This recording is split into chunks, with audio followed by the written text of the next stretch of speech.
What's up, damn givers? Welcome to the Let's Give a Damn podcast, a show where I get to have conversations with incredible people who aim to leave the planet much better than they found it. I'm your host, Nick LAPARRA, and I'm so glad you're here. This episode of the podcast is brought to you by fans and friends of Let's Give a Damn. In case you didn't know, we are on Patreon. And for just a few dollars a month, you can help us make the podcast week after week after week. Creating and producing a podcast, especially as a self-employed one-man show, is not easy and it's not cheap. So if you learned from the show, if you love the show, consider joining our Patreon. Visit patreon.com/Let's Give a Damn to learn more, or you can just Google Patreon and Let's Give a Damn and our page will pop right up. Hit me up at hello@letsgiveadamn.com if you have any questions at all. Another way you can support this work is by purchasing some of our merch. The most popular item and the one I get stopped every single day on the street about is our trucker hat. If you're watching on YouTube, you see it right now. If you follow me on socials, I'm wearing it in basically every post that I'm in. When you buy a hat or a hoodie or a t-shirt, remember that all the items in our store have shipping and tax included in the price already. Visit letsgiveadamn.com/store to support us today. Buckle up, damn givers. This week's conversation is fantastic. My guest this week is the inimitable Taylor Lorenz. Taylor is a technology journalist in Los Angeles, California, and the author of the book Extremely Online, The Untold Story of Fame, Influence, and Power on the Internet. She has written for the New York Times, the Washington Post, the Atlantic, the Daily Beast, and many other publications. Taylor is the sweetest and coolest human, but she isn't liked by everyone. Elon Musk has gone after her. Joe Rogan has gone after her. She gets so much hate from white supremacists, Trump supporters, and Zionists. And recently, the Quill and Musket, an absolutely stupid Substack publication, shared a post titled, "Taylor Lorenz is the Face of Evil." I wanted to have Taylor on the show to talk about the current state of independent journalism, why she constantly puts herself in the crosshairs of willfully ignorant idiots, on purpose or not on purpose, the genocide in Gaza, long COVID, and so much more. This conversation was a long time coming, and I really, really, really enjoyed it. I know you will as well. Before we begin, a quick reminder, as always, that you can email me anytime and for any reason at hello@letsgiveadamn.com. You can ask questions, recommend future guests, tell me how much you love or hate the show. Anything goes. I just love hearing from you. And don't forget, if you prefer to watch your podcasts instead of listen to them, we're on YouTube as well. And now, let's get right into my conversation with an absolutely terrific journalist and human, Taylor Lorenz. Let's go.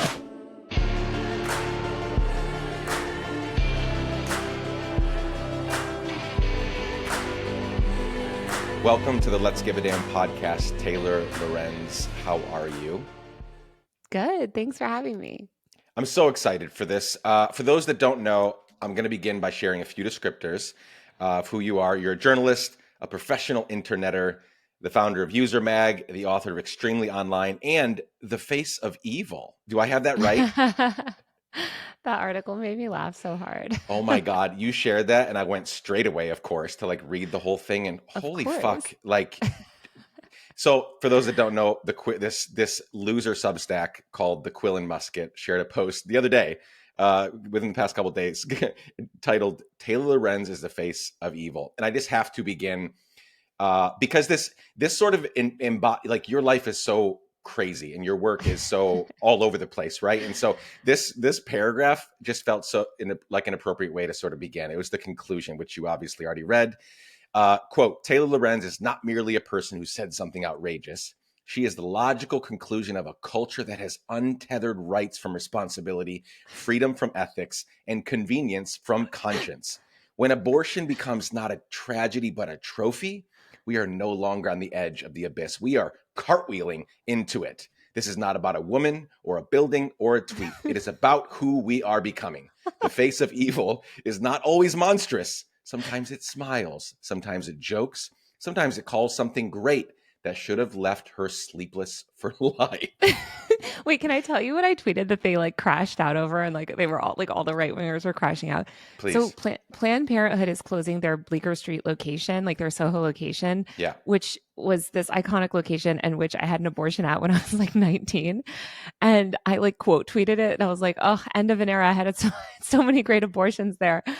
Like joking, obviously. And Yeah. they were like, how dare you admit to slaughtering a child and you don't even have regrets? And I was like, no, I don't have regrets about not derailing my entire life and like having like a child when I was like 19. I'm sorry. Also like it's not that deep. No, Like it's it's like it's it's it's it's really not at not. all that deep, and they took it so goddamn seriously. Like I I just know. I laughed and chuckled. I mean, they did a really great, horrible, but a great job sort of describing, really taking all that you are and what you said to the nth degree. Like you can't take it any further than they did. No, They but took, that's like I said a similar thing about like when the healthcare executive yeah, was killed. And like I was like, yeah, I'm like, sorry, I'm not mourning for this guy. Like he was a murderer. He personally signed off on an AI system that was denying 90% of claims and killed God knows how many innocent people. And yeah, there was like 3 weeks of even the mainstream nonstop. media Yeah. just but it's so much projection. It's so much projection. It's like, okay, this woman made like a mildly silly joke about a topic, and I'm gonna now project like, just like Yes. it's just crazy. It's Yeah. really insane. So, it's an honor to have the face of evil on the podcast today. That might be the first time ever in 270 episodes. I don't know if you remember this, but our first interaction was 7 years ago. I was just thinking about this and just as I was preparing some notes. December of 2017, you tweeted something about Jake Paul. I responded with something completely true about how awful he is. It might have been I don't remember actually what it was. It might have been a little mean, but it was true. And he Mhm. responded, because you just never think that, Yeah. somebody like that's going to respond. He says his response was, "Your bio says, 'How may I help you?' Shut the fuck up and keep being irrelevant. Love you, Tay Tay," with a heart emoji on the end. That was the tweet, I which don't think result. he loves me so much after I wrote about his sexual assault allegations. Yeah, I wouldn't assume so. That was a different era. That was, whatever that was, 7, 8 years ago.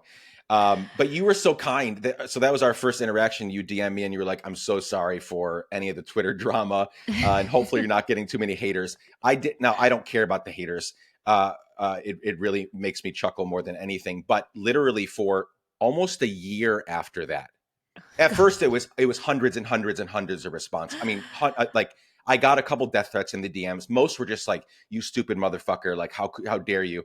But literally almost a year later, I was still getting responses to that tweet where they would just randomly say stuff. So anyway, you were so nice in the Well, I DMs, always feel and bad. Yeah, I always feel guilty like subjecting anyone to like my mentions on any platform because they're so cursed. And I'm just always like, anytime someone else gets roped in, I'm like, oh God, I'm sorry.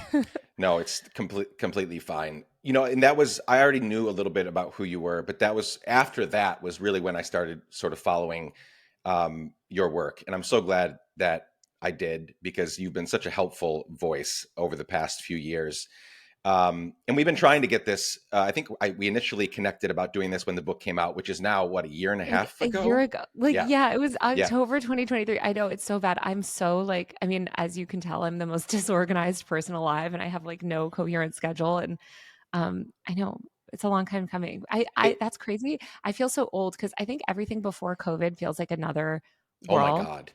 So like Yes. and like anyone I ever like followed with and engaged with like before COVID, I'm like, oh my God, like remember back in the day, like when it was like just such a different universe. 5 years have never taken so long to get through. Like I look at Mhm. I have 3 kids with my partner, and they were babies before this, and now they're like, Yeah. I have a teenager and an almost teenager. Like I don't understand how that's possible. So much has happened. We've moved we moved from Nashville to New York, and like so much has happened in those 5 years. It literally feels like another era.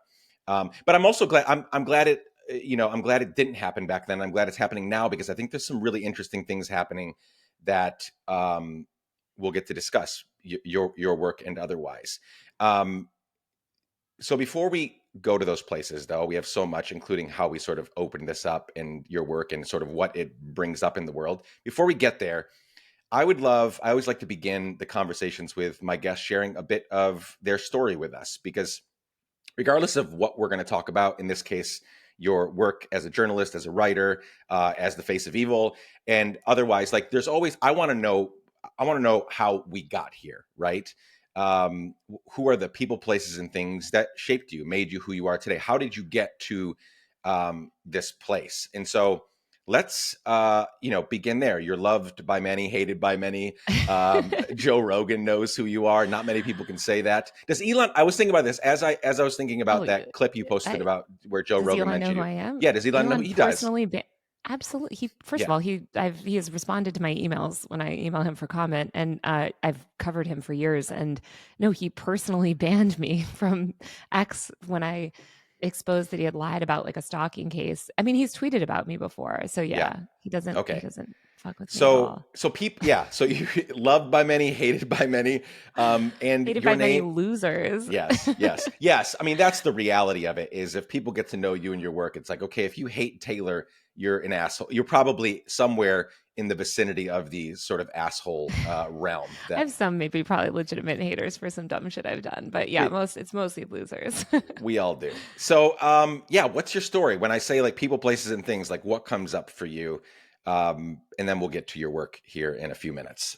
Yeah, gosh, I was born in New York City. I'm a millennial. I lived in New York, I mean, most of my life, until recently. I moved to LA a couple years ago.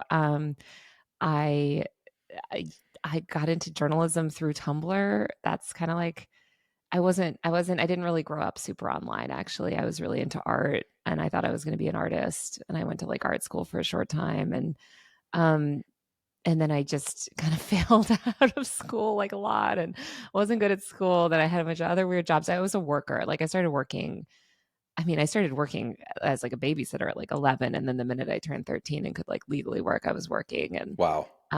yeah, work was like the only thing that I was like good at, I think, because I was so bad at school. And so I always had some retail job. I worked food service, stuff like that. And then, yeah, I graduated. The recession, it was the big recession hit, and I was working at a call center.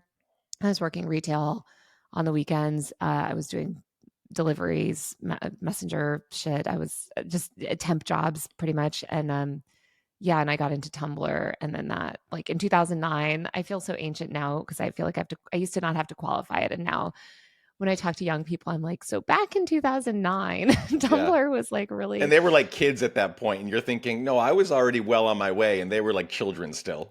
yeah, if they were even alive, like some of them were like, or they were like, they were like 5 years old. But yeah, 2009. So that was when Tumblr, like this was like Twitter was really new. I didn't even have Twitter initially. Yeah. And Tumblr is where like all these like bloggers were going. And I was like started blogging on like Blogspot a little bit. And then I was blogging on Tumblr, and that kind of like got me, like media people started following me, like internet people started following me. I realized I was good at like basically like making things that people would share. And so that got me into my career in social media. And for most of my career I was doing like social media content strategy and stuff for brands, and I was writing on the side. And then at the end of 2017, I made the decision to like, I remember I had a conversation with my friend who was a YouTuber, and I was like, should I go like really hard into social media, or should I like should I work in like journalism, like traditional journalism, Right. because I was working in journalism already, but I had like my Snapchat show and stuff. And she was like, well, journalism's not going to be around for that much longer, so you should like work at those places while you can. And it was like so true. And so Right. yeah, I ended up working at the Atlantic, and then the New York Times, and the Washington Post. And then I don't know if you saw what happened in the Washington Post over the past year, but Yep. like my editor left last June, and yeah, it just seemed like I was like, all right, this place, I got to get out. And yeah, and then I just decided to do my own thing. Do your own So thing. Yeah, and it seems like it's going well, and we'll get into that here. yeah, So let's go back a little bit. So born and raised in New York, which borough? I I asked was that just born. as someone Yeah, who well, I lives was born here. in Manhattan, and then we lived there for a little while, and then my family moved to Connecticut. So I had a lot of my formative years in the beautiful suburbs of Old Greenwich, Yep. Connecticut. And just went to public school. I don't know, I was like just like a normie kid. I was like, I mean, I was really into art. Like I was really into art, and I made a lot of bad art. And I did like the art fair, and I worked a lot. Like I worked at like every store in that So town, I think. what was it about your personality? So kids that, sort of traditionally, maybe not, but when I think about kids that aren't doing well in school, they don't fill that void with work. They just like sit around. They just hang out. They do I whatever. have That's severe my ADHD, so I okay. can't do So that. you had to fill the void. You had to fill the space. Yeah, I have severe ADHD, like to the point that I'm like, I'm surprised to have a degree from anywhere. But yeah, I was really bad in school. I mean, I was good at some things that I cared about, but no, I went to art camp, and then then I started my businesses. Like, I mean, I started a bunch of like little businesses, and I did like my mother's helper business, and then eventually I started my own vegan baking company for a while, and when I got to college, and I was just I had a lot of business schemes. And like, Love that. I'm glad I didn't have access to the internet back then. Really, I mean, I was like on AIM and stuff and GeoCities, but like, I, I don't know. I look at kids now, and I have a lot of younger cousins, and like there's just like you could do like drop shipping. I just know that if I had grown up in this era with like my level of ADHD, that I think I would have been running some like crypto scam or something. Yeah, very likely. Very, because that's a lot of them is like they're just trying to fill the void with whatever seems to be working out there, and they're And I needed making. money. I didn't Yeah, have money. yeah.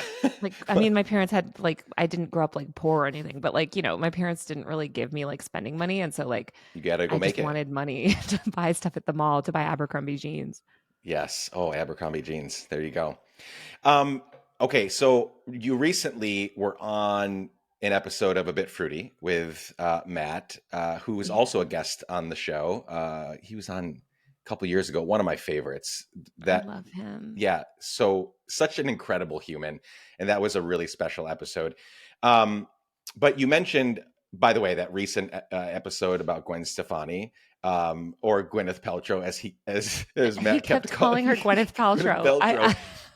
But this whole episode was so incredible on a variety of levels. One is I was that conservative Christian kid growing up. Oh my God, no Um, way. oh, very, very conservative, very cultish. Now, thankfully, I got out. I'm not in the same universe as Gwen Stefani. But you mentioned on that episode that you weren't allowed to listen to Gwen growing up, and I was wondering, Well, yeah, yeah. what was the So reason for that? Did you have a conservative sort of upbringing as well, or what was the reason that she wasn't allowed that kind of music? I wouldn't call my parents conservative, but I'm the oldest child. And it's crazy because and I know every oldest child thinks this, but like, wait, let me turn the echo cancellation on because it's echoing. Hold on. Oh, it can't be changed while recording. Never mind. Um, I just remember like my parents didn't want me to like they were I'm the oldest child, so they were just like more protective, whereas like my youngest sister was able to like have a TV in her room and do whatever the hell she wanted. Like Yeah, I remember I wanted like the TLC CD which said crazy sexy cool, and my parents were like, absolutely not, you're not getting something that says sexy on it. And like and I just remember like with the Gwen Stefani stuff, there was my mom making comments about like, oh, like, you know, these people, like, I don't know. It was just like that era. Cause I think I yeah. was in like fourth or fifth grade, and I like wanted to listen to like a lot of pop music. And my mom was like trying to steer me towards like Raffi and like, just like kids music. And I was like, no. And because I had a bunch of younger siblings, I was always having to like, just like have or like watch movies that like my younger siblings wanted to watch. It was always Yep. like instead of having older siblings. So yeah, I mean, definitely by high school, I was listening to whatever I wanted. I was very into like Dave Matthews Band and like stuff from that era. But it's funny, Christian, I was not Christian at all. Like we were like, and my grandparents are Irish Catholic and stuff, but like we didn't grow up super religious. We like went to church, but it wasn't that deep. But Yep. uh in college, I got to college, and my roommate freshman year, who I really love, what was really religious, and I joined Campus Crusade for Christ. Oh, And for like a whole semester, I got like really into like, because I had like never been exposed to any of that.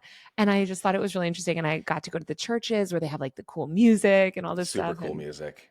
I was really into that. And then I joined my sorority and quit that. And that was my cult. I But have several friends. Well, I think friends is probably a bit intense because, we used to hang out years and years ago. But I have several people that I used to be friends with that are still like they are employed by Campus Crusade for Christ. Like that's still their full-time job. It's still a thing where like they have to raise a bunch of money. They have to raise all their money from yep, their grandma and their cousins and their yep, neighbors so that they don't get paid by Campus Crusade for Christ. They're missionaries essentially, and they go and live yeah, on these campuses and try to convert all of these kids to Christianity.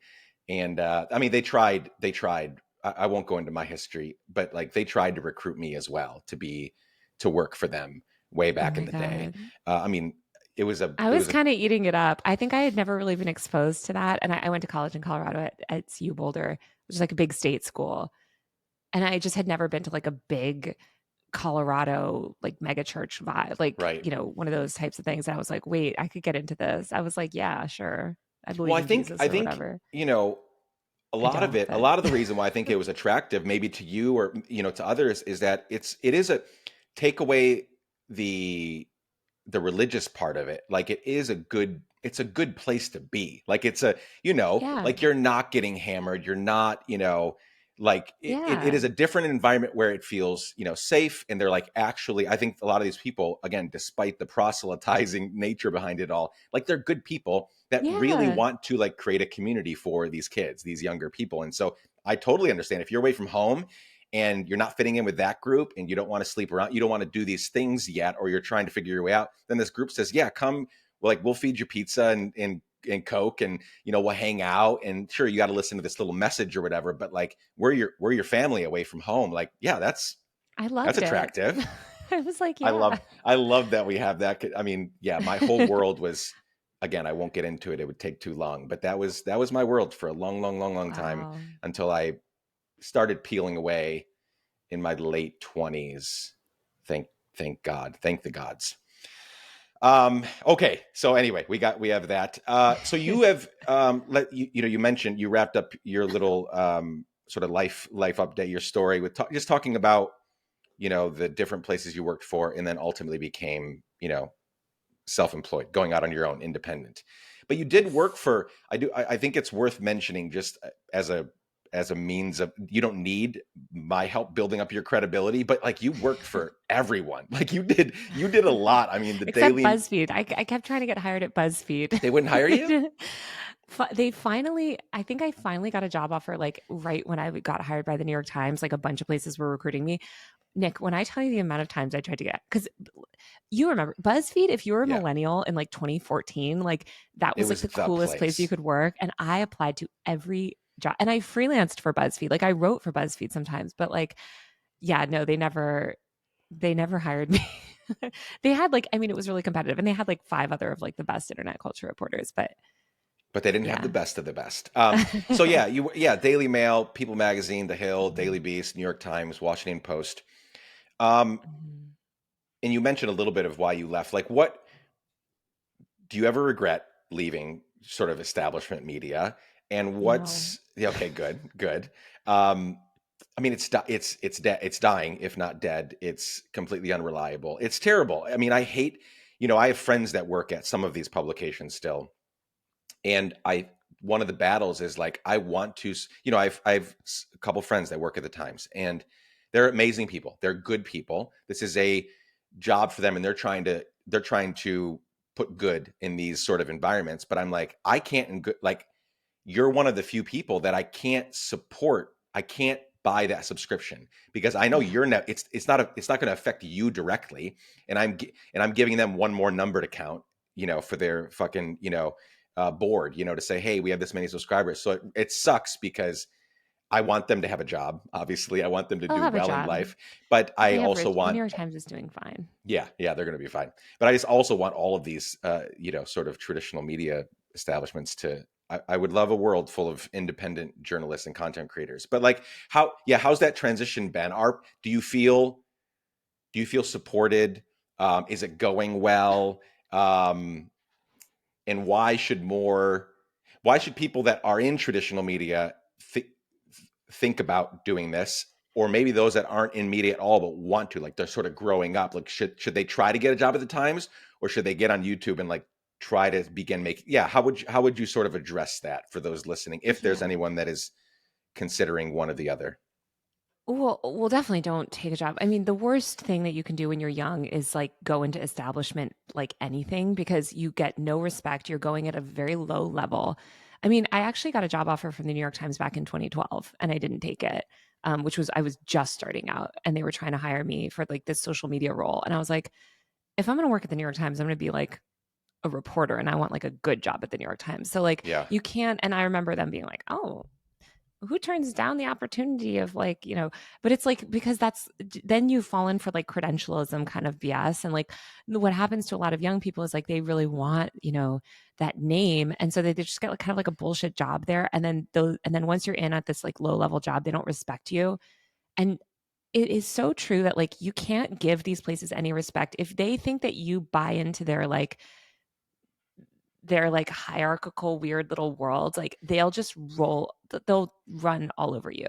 I mean, this kind of has to do with like when I quit because I like it's like you have to be so willing to quit and walk away and they sure. think that you won't, right? Like they like that's what they bank on is that they'll pay you below market rate because you get the pleasure of working at this big name and then you have to ask them for more and more money and they don't do it unless you quit. And I like for me I'm just like okay, I'm just gonna quit. Just like, I don't, like, I feel like I'm like, you're lucky. And I know this sounds like self whatever, but I think everyone should have this energy of like, you're lucky. Like, I'm not working for charity. Like, you're making money off me. I 100%. know how well my stories do. My Yeah. stories were some of the top, like, I write about a lot of viral things. So I'm kind of like, you're lucky to have me. And if you're not going to treat me and give me everything that I want, or we can't come to an agreement, then that's totally fine. Like no hard feelings, but I'm not going to do it. Like I'm not going to like take less money than I deserve or take or be under restrictions of like what I can do and say. And the Times was like that. Like it's a hard place to like I mean, I liked working there because I liked my editor and my team and I love everyone. Actually, the tech team there, I really like adore them and they're wonderful. And like Pui Wang is an amazing editor. Like the business team as a whole at the time is Times is pretty good. Um, but then they like yeah, then they're like, Yeah. I mean, what really I was there when they were starting to shift to like the anti-trans stuff. And I think the way they covered policing, I started to notice. And I just felt like, I don't know. I wasn't necessarily gonna quit, but the Washington Post came to me and like was recruiting me so aggressively and was like basically come here and you can be a columnist, which means you can say and do like you can say whatever you want. Like you're not going to be a reporter, you'll be a columnist. And so I just had like a lot more freedom. And I was like, all right, I know I said no more legacy news, but like I'll do this one more It's a job. And I different sort of wanted to situation. Yeah. it was a different situation and there was this like editors that I really really wanted to work for. And so I was basically stayed there to work for this editor Mark Seibel and work with Drew Harwell, who's like my journalism hero. He's like the best reporter in the business in my opinion. He's phenomenal. And so yeah, and then like last June my editor retired. The week after he retired, they fired our first female editor in chief and like replaced all the senior managers and everyone started to quit and all these things started to happen and started to get bad. And I had wanted to go independent. So I spent like all last summer making my business plan and doing all this stuff. And I was talking to people like, should I launch before or after the election? I had this like almost month long vacation planned in September. I went to Italy and I was like, all right, I want to like go to Italy and not have to like do it on my own. You know what I mean? Like I wanted to like use all my PTO. Um, so I anyway, but initially I was like, maybe I'll do it right after the election. And then everyone was like, don't do it after the election, do it before the election, which I'm so glad I did. Mm. But so yeah, so I left in October. Why was it better that you Why did it before the before the election? election? Yeah. Because actually, this guy who works in influencer marketing who totally called the election, Brendan Gaughan, like one of the Mm. smartest people in the business. I remember I wrote this piece and I was talking to him and he was like, the Democrats are really fucked. They've only been doing short form strategy. They have no deep, like what Trump is doing with like all of his media strategy is like really working. And I think basically it could end up like working out really well where he's going to win. And everyone else I talked to was like, you need to have launched where basically, because where you can say whatever you want and do whatever you want and like because even though I could say whatever I want, like I couldn't like endorse political candidates or like say as much of like about the election itself, just because the Washington Post is so like political. And so they were like, it's just to your benefit to launch before, because after it's going to be hard. Yeah. And they were like, if Kamala wins, people are not going to subscribe to a political, not that my newsletter is super political, but I do talk a lot about politics. And they were like, people are just going to go back to checking out. So that makes sense. Yeah. And the lead up to the election, like there's so much attention on media. And if you can cover election, like a cycle, like you get a lot of attention from that. So I really, honestly, I should have just quit last summer and launched last summer if I was smarter, but it took me a while and I wanted to take my vacation and, yeah, I planned it for like 3 years. I'm glad you got to do that. There's 1,000 different things, different directions we could go.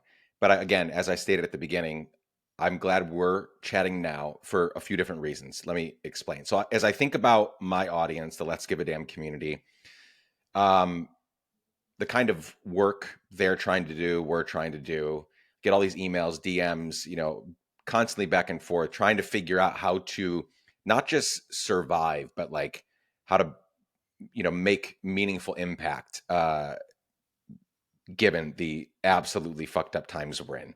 So there's, as you know, better than any of us, there's a million wrong ways to use the internet and a few good ways to use the internet, I think. And I'm trying to figure that out.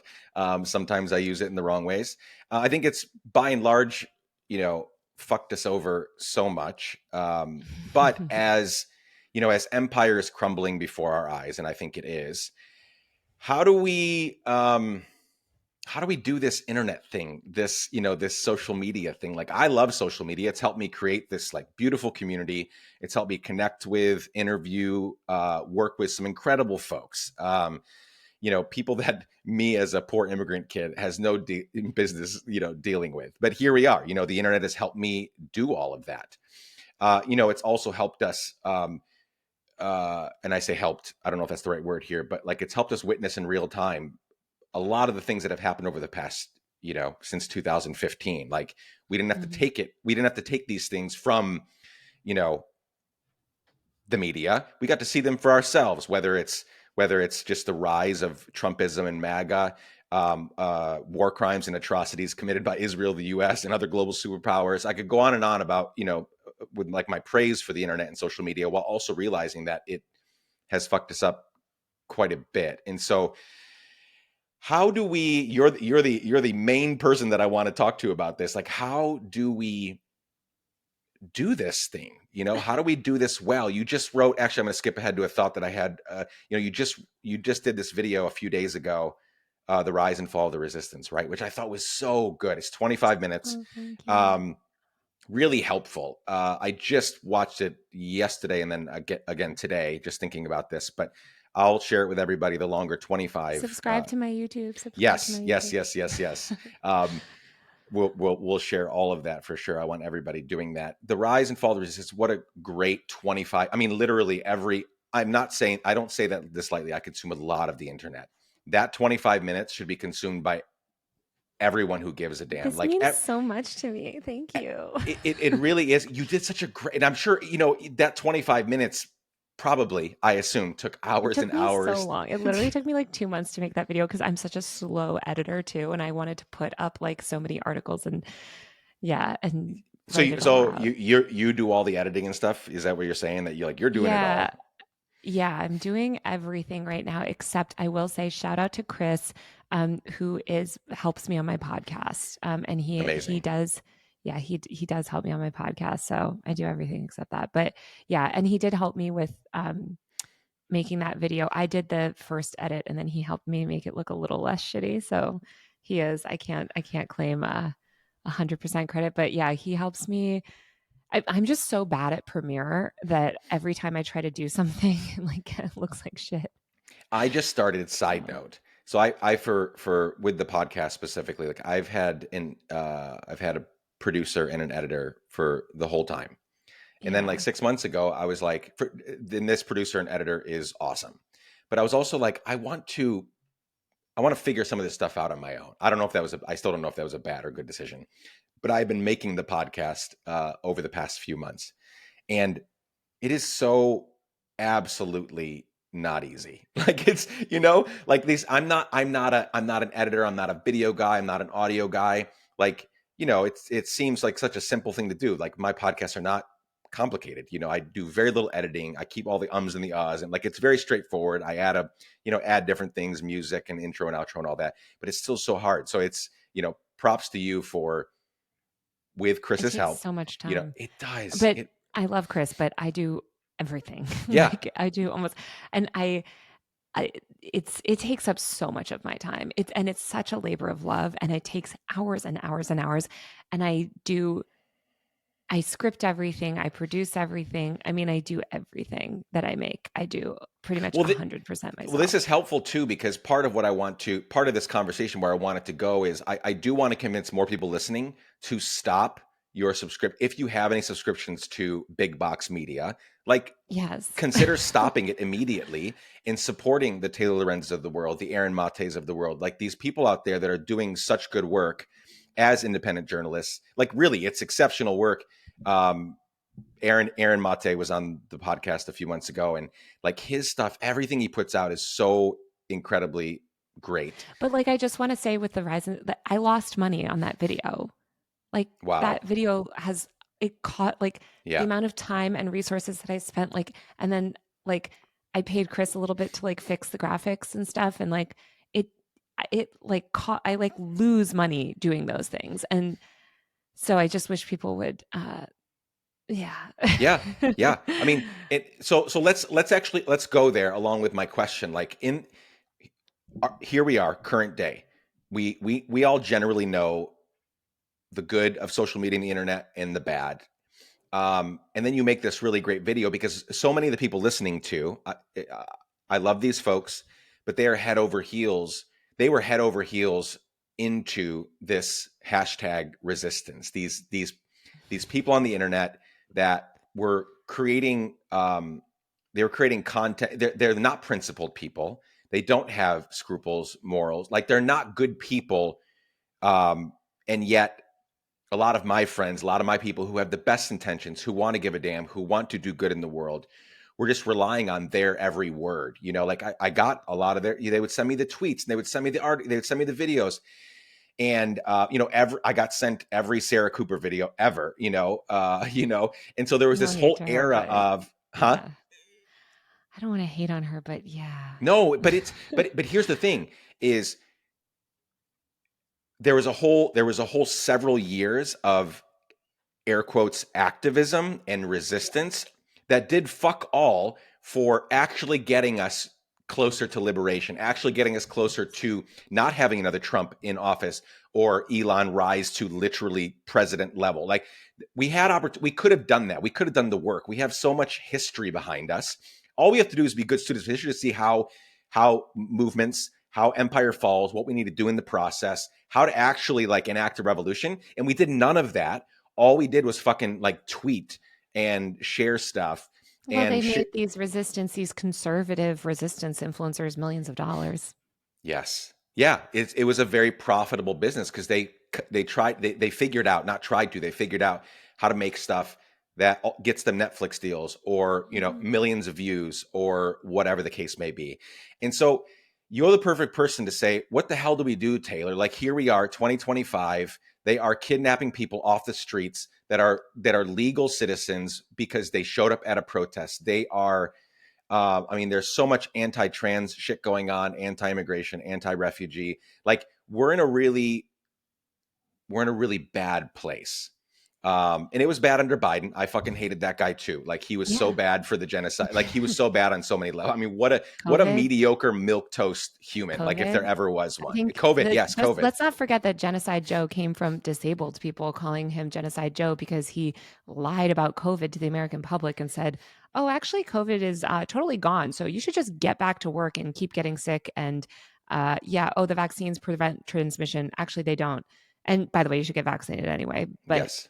Like, even if you're vaccinated, it's not harmless to get repeatedly infected with a neuroinvasive disease that infects every organ of your body. Like, that is not going to this idea that disease is good is actually a fundamental belief of anti-vax ideology, and now you've convinced the entire public of it. And that's why we're seeing I cover a lot to do with anti-vax stuff, and it's been so disturbing to see people like Biden provide this on-ramp, um, or maybe it's like more of an off-ramp to liberalism, which is I think what I framed it in the video, which is like, and I think he did the same thing with the genocide and all this other stuff. It's like just normalizing all this stuff. And I mean, to answer your previous question of like, what should people do? It's like, stop listening to these establishment neoliberal elite people. They do not have your back. They will never have your back. They will always sell you out tomorrow. Like the media that they back, which is like places like the New York Times, again, that does do some amazing work, but also provides cover for the most abhorrent things ever. I mean, the worst COVID misinformation that I saw actually back in 2021, and I remember when I worked here, science reporters at the New York Times were sounding the alarm, being like, hey, you're letting David Leonhardt spread literal dangerous health misinformation and lie to the public, because he's not technically like a reporter, he's a columnist, so he can just lie in the news sections of the paper, and give health misinformation. And I mean, that was just the tip of the iceberg. You see that they lie about the police stuff. You see that they lie about Israel. Like these places know what they're doing. There is an ideology that they push. There's no such thing as neutral media. It just doesn't exist. So I just think that people need to look at things with a more critical lens and stop listening to these people that don't have your back. They don't have they don't have any solidarity with the working class. They don't give a shit about you. And that was my point with the resistance video. These are fundamentally conservatives. Like Joe Biden is not like a progressive guy. He did some good things. I'm not going to say he like obviously he's better than Trump. Obviously, okay, like of course. Yes. Like Trump's like just a fascist. So like sure. But if you incrementally move closer and closer to fascism every single election cycle while telling your base to shut up and vote for you, that's a losing strategy. And I think that people need to start holding Democrats accountable. And the problem that we see, and I covered this so extensively. I mean, I covered the 2016 election, and like my point with the resistance stuff too is like, you guys are willing to resist all this stuff under, remember, no human is illegal, right? That's what these resistance people used to say in 2017, 2018. Then Biden wants to, do all of this evil shit with ICE and, deport people. And obviously, again, not as bad as Trump. Okay. I feel like, don't think I'm making false equivalences. My point is that nobody was holding, like, rather the media and these establishment resistance figures were not holding Biden accountable when he was president. They were not holding him accountable for adopting policies that were further to the right of Trump on COVID. Like, they didn't hold him accountable. They just wanted to buy into right-wing framing and be like, well, it's okay if deportations are happening. It's okay if we don't abolish ICE because Biden is president now. It's okay if we just let disabled people die and millions of people become permanently disabled by long COVID, which is not fully prevented by the vaccines, because Biden's president. And you should just be happy a blue person is in office. Like, no, that's not enough.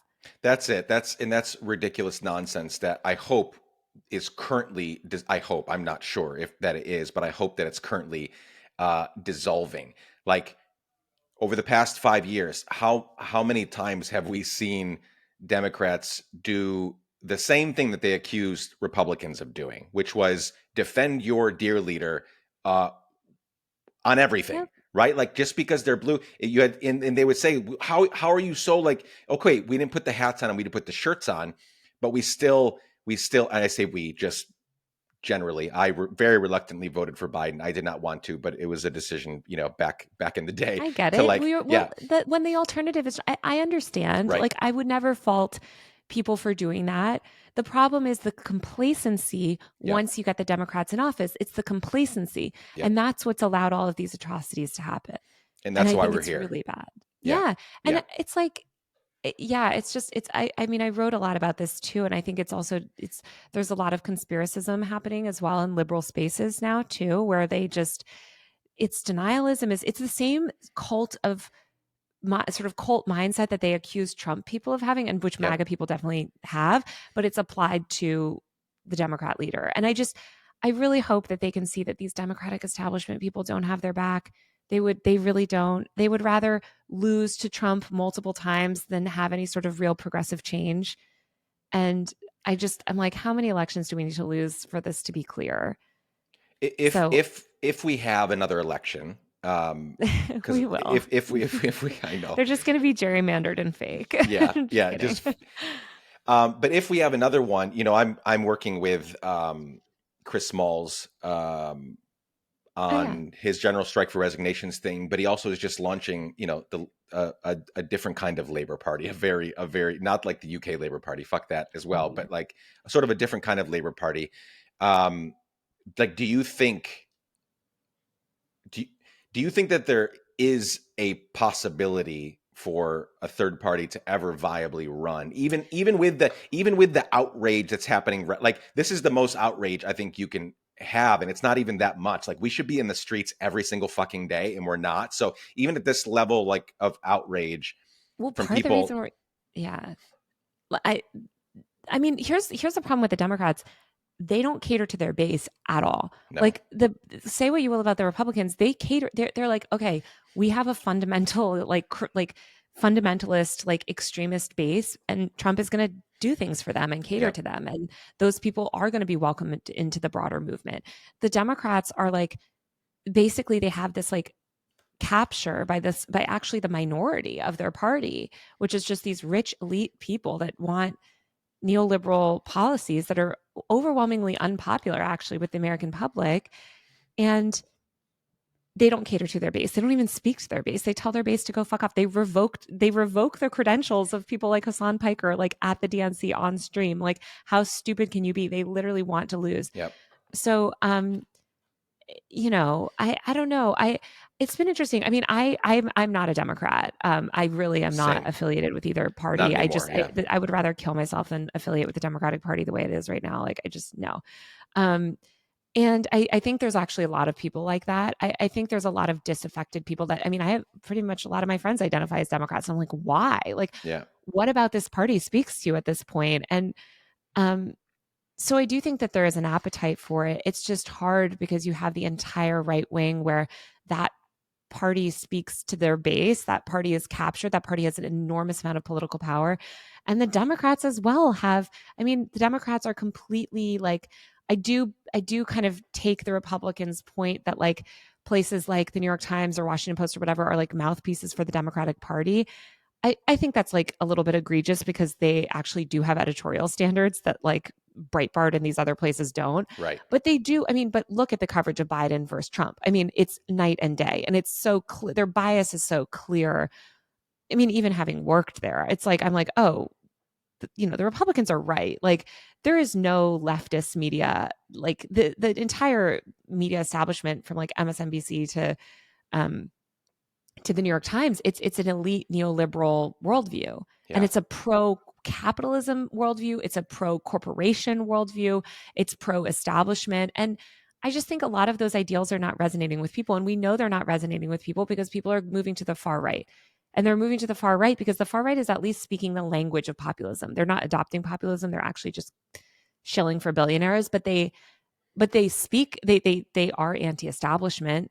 I mean, Trump himself, like ironically, like his policies are not anti-establishment. He himself is very much among the establishment, but like he uses anti-establishment language. And that's why you saw so many Bernie people going for Trump because yeah, they just like, and I think it shows that actually it's not about policy. And they like a lot of Bernie's policies. They like a lot of progressive policies, Elizabeth Warren as well. Like, but then you have the entire Democrat machine crush these people and drive them out of like races and cut their funding and cut them off at every yeah, second. yeah, I mean, look at Bernie and AOC. Look at what they're doing right now. Clearly, like they're the only ones that are even like speaking to a base and trying to rally people. Like everyone else is just like back to brunch, going to cocktail parties with Lindsey Graham or whoever else that they associate with in DC. Like it's all just one club and you're not in it, yeah. like that saying That's goes. a great point. Is they're all in a club. I mean, even at was at Carter's funeral when you saw that famous Yes. picture of Obama like chumming it up. At least I don't know what they were talking about, but there was a laugh. Like there's no situation. There's nothing that asshole fascists could say that would make me laugh. So regardless of what you were laughing at, Obama, you showed us that like you don't give a fuck So, about. but they're all war criminals. But Yes, this goes back yes, to my broader point, which is like Obama was drone striking people. Obama yeah. also did like They're all horrific trash. immigration, like these are all people that like have done evil, terrible things. There's not a president. So I just wish people would recognize that and stop deifying these political leaders that are, again, tools of the establishment, tools of corporations, rich people. We have so much money in politics.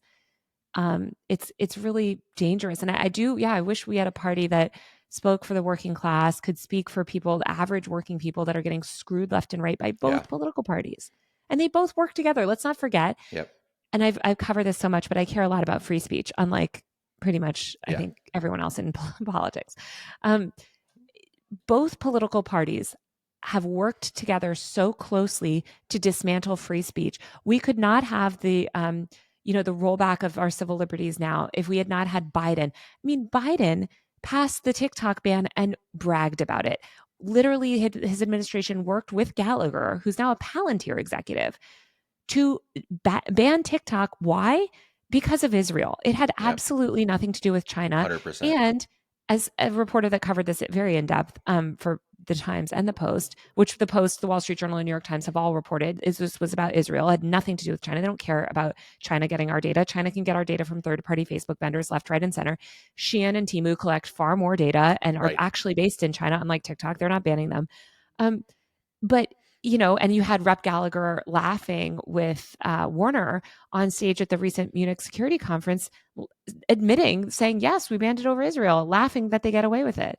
And this all happened with Biden's permission. Biden set that precedent. How, that same law can be used to ban media organizations and will likely be used for that purpose. And Biden set that legal precedent. So I just want people to stop thinking these Democrats are doing good. They do some good things, but then they do a lot of really evil stuff and pave the way for fascism. Yeah, and the few good things they do pale in comparison to the evil shit. Yes. And so at the end of the day, you don't get flowers for that. Like you get zero. You get nothing from me because your bad far outweighs the good.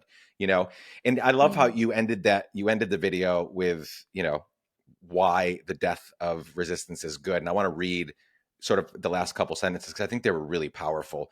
You ended it with, resistance shouldn't be a media brand or a personality cult. Reactionary politics can't be countered by smug tweets, hashtags, cable news talking points, or RBG merch. Ultimately, the death of the resistance presents an opportunity, this is so good, to reconstruct opposition to right-wing extremism on a more solid foundation. It gives the next generation of the resistance, actual, hopefully, resistance, the opportunity to fight for actual systemic change. This evolution is crucial if we ever want to build a system that serves everyone's needs, not just the needs of the rich establishment. And that brings me to sort of a final phase of our conversation for today, which is I believe I live on the internet. So do you. I'm on it so many hours a day, way too many. And yet I believe, I see, as I'm thinking about as empire crumbles, and I hope it crumbles faster than it is, the future is so uncertain, but I do believe that if we're going to achieve collective liberation, it's going to require, all sorts of mutual aid structures, food, water sovereignty, food, water independence, decentralized energy, victory gardens. Also just wearing a mask, yes, because airborne, not only is climate change real, but airborne disease is real. And it's the most simple thing you can do. We're in an ongoing pandemic, and so many liberals and leftists have say that again, Taylor. The pandemic's not over.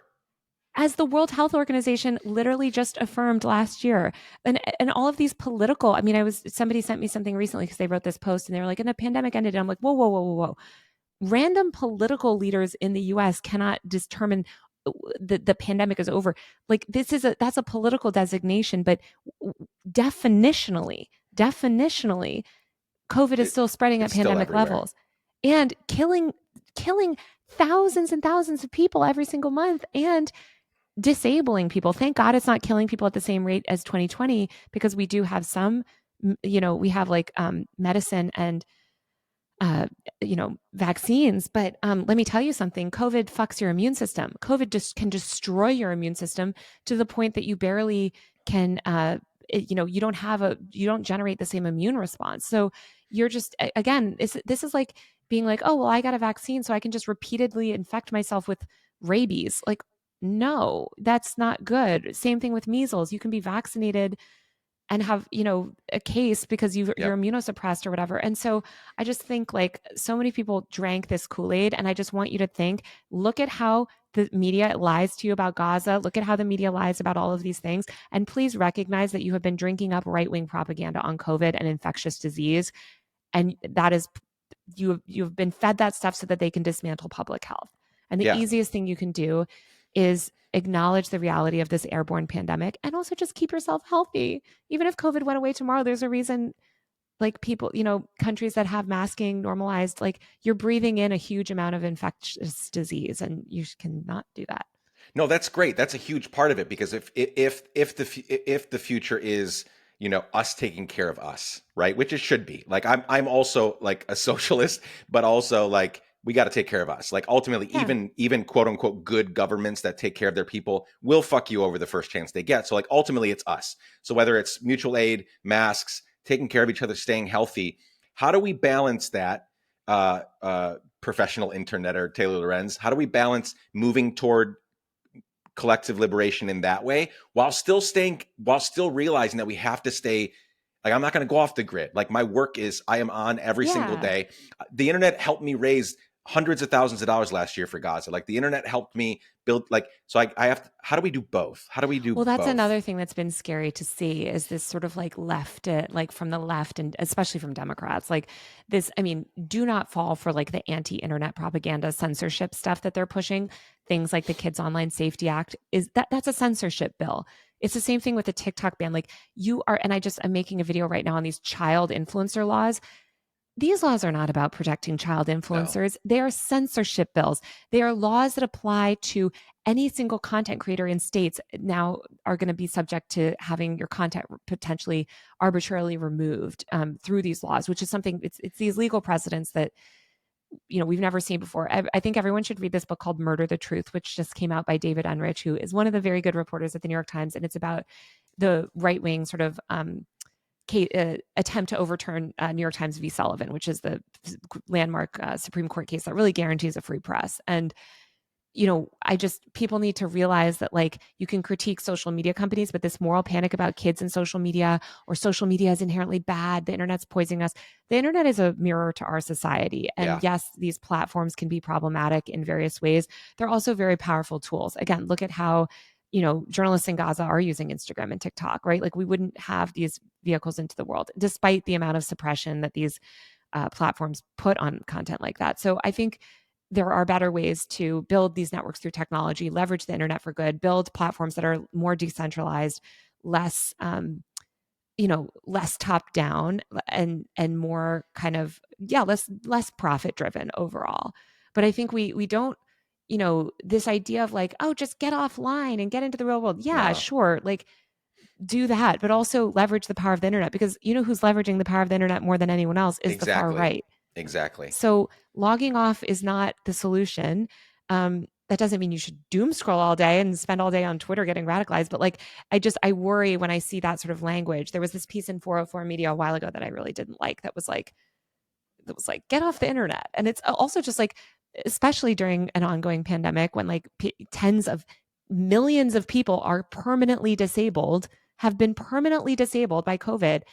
They can't go outside in public, right? Yeah. So a lot of them have to stay home. And so online activism can be very powerful. What I love that, because I think what you just said at the end is super important. I say it often on this platform, but it's so important that like if we dip out, like it's a very privileged thing. I'm all for taking care of yourself, take care of each other. I'm all for whatever self care. Like I'm all for figuring all of that out. But the future is, it's going to live in all the ways on the internet, around the internet, under it, over it, on this, like it's all internet and AI and all the stuff that's coming. So it's a very privileged and could be very self-centered thing to say, I'm getting off, I'm dipping out because I can't handle it. And it's, well, fuck you. Like, because you're gonna, I mean, kind of like you, I get it, take care of yourself, but also this is where it's all happening. So the more you dip out, that's a bigger piece of the pie. for all the fucking right-wing radicals that will take of it. They got all the streams going. They've got all their YouTube shows going, literally, I don't even want to go count how many new right-wing bullshit propaganda Hasbara podcasts are popping up each and every right. But so they're taking advantage of it. And if we div out in the name of quote unquote taking care of ourselves, we are not getting any closer to a future where we can offline take care of each other. Like we're literally giving it to them. Yeah, exactly. But again, this goes back to like, we need to care about each other. Yeah. Like just the fact that so many people won't even, and I guess I like keep coming back to masking because I'm immunocompromised. I'm severely immunocompromised. And I just think about this all the time where it's like these same people that in 2020, when they thought that they were vulnerable, and by the way, they've drunk a brump, like you are still vulnerable, just so you know. Like when the government says, I love that question that one science reporter asked, the former Rochelle Walensky at the CDC of like, because she said, well, only vulnerable people need to worry about COVID. Guess who's vulnerable according to the CDC's definition of vulnerable populations? Everyone, literally everyone. Because if you've had COVID once, you're vulnerable. You're now considered a high risk population. Yeah. If you've had any other things, like, I mean, just if you have like, you know, if you're on this, if you're neurodivergent in any way, you're vulnerable for many reasons, like physiologically and stuff. Like there's just all of these things that I think people other each other and they think, well, I'm not one of the vulnerable people. I'm not one of the whatever. And it's like, no, protect yourself, but also protect other people. Wear a mask. Literally, it's the number one thing you can do to ensure that you're not actively killing and disabling people around you. Because let me be clear, that is what you are doing when you just go out and you don't wear a mask and you spew disease. 49% of COVID cases are asymptomatic. So you're not going to know you have it. And you're most contagious the days before your symptoms show up. So you're not going to know when you're sick. So just, and even if COVID went away, again, everyone's immune systems are so destroyed by it, we should just have solidarity. And so I think like things like that, obviously mutual aid as well, and just anything that we can do to like care about each other, it requires a little bit of inconvenience. And people don't want to hear that. They don't want to do even the littlest bit. And it's like, guys, if you can't even do the littlest bit where you can't put a mask on the subway, like, come on. Yeah. Because like, I get looks all the time. Littlest bit. Yep. I don't wear them all the time, but I wear them on planes and trains and really any public transportation. I've always got one with me for that. And I'm literally one of, you know the trains here. There's a lot of people on them, especially like a rush hour. And I might be one of, there might be one other person on there with a mask on and everybody else is coughing and breathing all over each other. And it's really so gross. Especially if you're going to go out, look, I know the reality of living in places like New York or somewhere it's cold. It's like you're going to have to do indoor things. You can't live like it's 2020. I understand that more than anyone, but that's why you should be wearing a mask in these spaces where disabled people can't opt out of, because disabled people are not able to go to indoor dining and to bars and stuff. So if you are doing that stuff, first of all, just test regularly. That's another thing that you can do to just make sure you're not contagious, but just wear a mask just in case. Maybe you have the flu. Maybe you got a cold. Exactly. It could be any number of things. That's the worst thing about where we've sort of evolved into is for a while, tests and masks were ubiquitous. I mean, just you could turn any corner and there'd be, especially in New York, like literally they're giving them out. They're testing you for free. It was so great being in this place where it was like, oh, I feel bad. Let me look on the app. Oh, there's a testing spot half a block away. And now you can't find anything anywhere. Like if you don't have insurance and you go to the urgent care to get tested, $240 just for them to tell you, just for a test. Well, you can get rapid tests, which you should swab your throat, which I think people don't know. They still swab their nose. You should swab your throat too. But no, there's also, so I think this goes back to also just class and working class people. Yeah. There are tons of mask blocks in every single city. Disabled people, while leftists and these fucking privileged ass people at, the New York City DSA and all these other people have been basically shutting disabled people out of public life. Disabled people have come together. They have made mask blocks. You can get free masks, free N95s from these places. Just Google your local mask block. There's huge, I tweet out like a bunch of them, but like there's huge spreadsheets where you can get free tests. So there are resources for people. It's not ideal. I totally agree. And you know what we should be doing is fighting for those things. Yeah. Right. Sure. We should say like, hey, why, by the way, when I went to Europe a couple of years ago, rapid tests were $1. And you could get a rapid test with a multi-panel test where you swab your throat once and it would test for flu, COVID, RSV, and I think something else. And A those were only dollar. $1 or Crazy. €1. Yeah. We could have that in America. Oh, yeah. We could have, right? Like we could have these things, but instead people want to believe far right denialism, eugenics bullshit and just say, well, actually it's easier to pretend that disease doesn't exist or disease is good for you and just let people die and become disabled. That's crazy because you know what's the one thing that all of us will have in life? We all age. We're all going to be elderly. Yeah. The person that you think, oh, it's only the elderly that are vulnerable. It's only whatever. You yourself will become that person. Yeah. It's not even like other things of like racism and other sort of forms of oppression where it's like, well, you're never, you're born white, you're never going to be black, right? Like, or you're never going to be another race. Right. You will become disabled as you get older. You will. No one gets out of life alive. Yeah. So have some solidarity. Recognize that this will affect you at some point, and you might become disabled sooner than you think, especially if you've had multiple COVID infections. Yeah. I have had too many. Two of them were while I was masked. Like I got it from a place where, I might have taken it off for a second to like eat or drink something. And 2 days later, I assume based on the timeline, it was from those places. Well, that's the reality of airborne Yeah. disease, right? Yeah. And that's Yeah. also why we need to make it why we need masking is not enough, right? We need to clean the air. We need to have clean standards. And if we have a lower level of spread, if we have a lower level of community spread, you could have that moment where you take your mask off for a minute.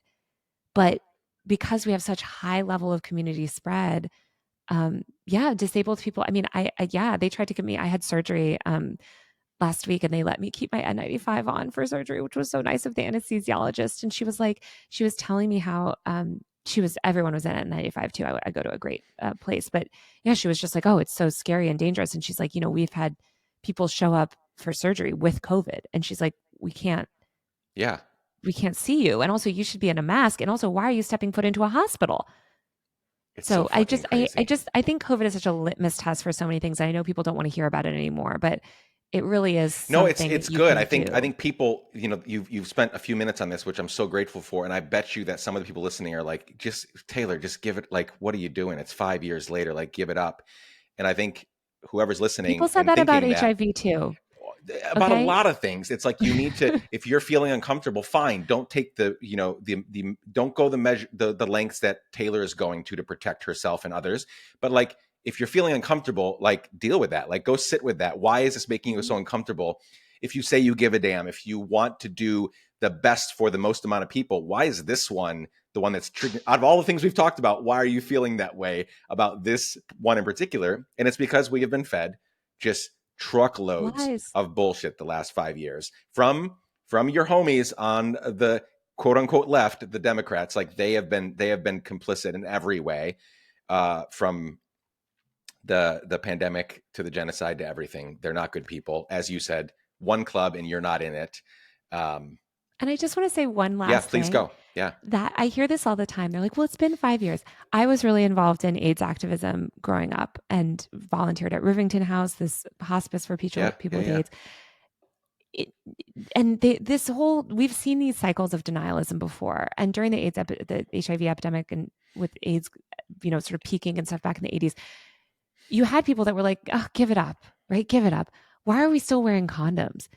You don't think that way, hopefully, about any other disease. You don't think, God, HIV, it's been 20 years. We have treatments for that stuff now. So I'm not going to take any steps to prevent it. Right. No, you recognize that it's a bad disease. Like same thing with all of these things. You don't say, God, it's been 5 years. Enough with the seatbelts. God, can't we just drunk drive already? We didn't drink and drive for 20 years. Like, it's a great point. It's like, no, these are precautionary measures that you take to ensure the safety of yourself and others. Seatbelts, not drinking and driving. Wearing a condom, washing your hands. You don't say, God, I'm so sick of the flu. And actually the flu is airborne, but you can still I'm so sick of norovirus. I'm just going to not wash my hands anymore. We have to learn to live with it. We have to learn to live with cholera. We have to learn to live with measles. We have to learn to live with polio. Yeah. Do you see how crazy it's a wild that's mindset? Yeah, it's wild. That's a eugenics mindset. That's a far right. That belief system, if you told that to someone 5 years ago before COVID hit, would have correctly been interpreted as extremely far right, insane eugenics mindset. And now that is what normal, like mainstream liberals and leftists are saying. So please use your brain cells and stop drinking up propaganda and recognize that disease is a tool of the state. And we should not, capitalism requires sort of this like endless churn of bodies, and we need to protect ourselves and protect your health. It's so fragile. You don't realize how fragile it is until it's gone. And yeah, no one is perfect. You're never going to mask 100%, but just try your best. Every little bit makes a difference. Don't beat yourself up. Every little bit makes a difference. Agreed. Taylor, you're incredible. This has been so fun. Spend a minute telling us how we can support you, all the ways that we can support you. Usermag.co. And I just bought the .com. So you can go to usermag.com and it will direct to usermag.co. Big moment for me. So it was like a few $100s more. And I was like, I should just buy the .com. Yeah, this is my newsletter. And as you mentioned, I have a YouTube. So please subscribe to my YouTube. And I have a book, and the paperback is coming out. And look at the new redesigned cover. Oh, I like it. Called Extremely Online. And it comes out paperback April 8th. So pick it up. And make sure, obviously, you can subscribe to User Mag as a free subscriber, but you can also pay for it. Stop paying the New York Times for their bullshit and pay Taylor Lorenz, User Mag. This has been super fun. I hope it's not the last time. And if it isn't the last time, I hope it's not another year or two before we do this. But thank you so much for your work. I hope that I send a few more comrades over to your work so that we can continue saying goodbye to establishment media and hello to more independent media that doesn't give a shit about propaganda and gives a lot of shit about people. Thank you so much, Nick, for having me on. I appreciate it. It's fun to chat.